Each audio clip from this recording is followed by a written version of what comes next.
In this quick video, I'm gonna give you 3 tips for improving your focus in your practice time. But before I do that, I've got 2 quick things I want you to do. The first thing is I want you to put down in the comment section, what is your biggest problem in your practice time? Maybe it's scheduling, maybe it's focus, maybe it's not knowing what to work on. There could be a million things, but inquiring minds wanna know, so put it down there in the comment section. The second thing is I've got a completely free series on practice that is dropping on March 27th. It will be available for about 10 days. I would love for you to jump in and join along and improve your practice time. The link is below and it's also at the end of this video. Tip number 1 for improving your focus in your practice time is you have to learn to ignore. Your ability to pay attention is one of our cognitive functions. Now the term cognitive functions encompasses 3 things. That is your attention, your working memory, and your goal management. Now, the thing that manages your cognitive functions is located in the prefrontal cortex. The prefrontal cortex part of your brain is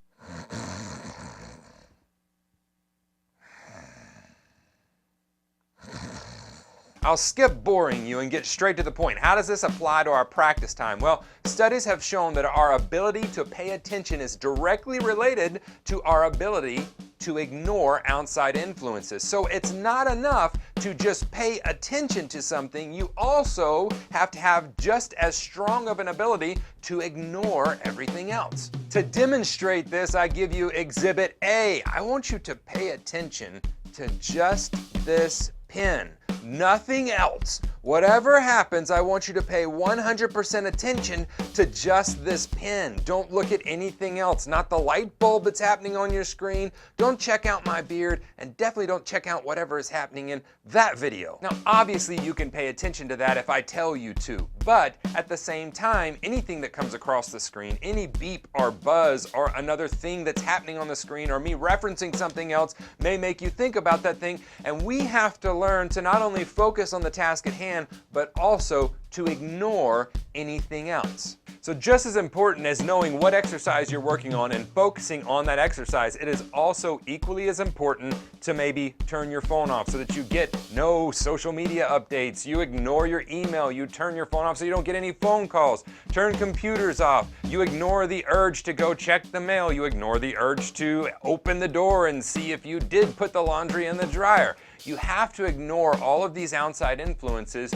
to give your attention to the task at hand. So it's not enough to just pay attention, you also have to ignore. Tip number 2 is you have to plan your content. Now, this seems intuitive, like of course I need to plan my content, but so many of us don't do that ahead of time. We sometimes show up in our practice time and sit there like this and go, well, maybe I could work on this. And then we wind up wasting an hour and you leave and you have practice guilt, and practice guilt sucks and nobody likes that. So we want to avoid practice guilt in our practice time. Here's a good example. I recently took my family to Disney World. Well, we knew we were going to Disney World like a year in advance. We were planning for it. We were planning what we were gonna do when we got there. We had to plan our flights, how we're gonna get to the airport, how we're gonna get from parking to the actual airplane.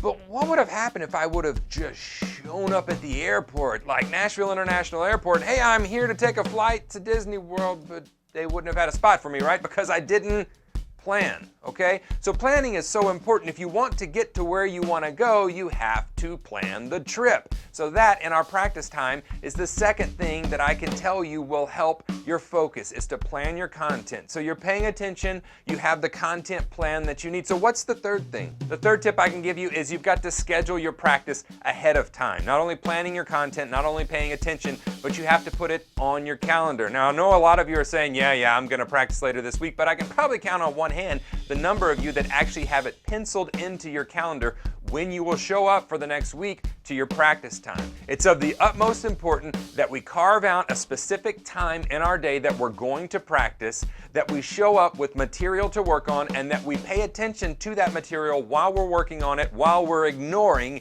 everything else that's happening around us. That's 3 quick tips that will help you improve your focus in your practice time. If some of these tips have helped you, reminded you of something you need to do, maybe hit that thumbs up button and pass it on to somebody else you think it might help as well. Before I get out of here, I wanted to remind you of the free series on practice I'll be teaching starting March the 27th. It'll be available for a short time. The link is below this as well as at the end of the video. The lessons in there, over 70 minutes of free teaching, they'll cost you nothing, but it will cost you everything in your practice time if you don't get organized and you don't get a strategy so that you're getting consistent, deliberate practice. But no matter what you do, I'll see you here in the next video.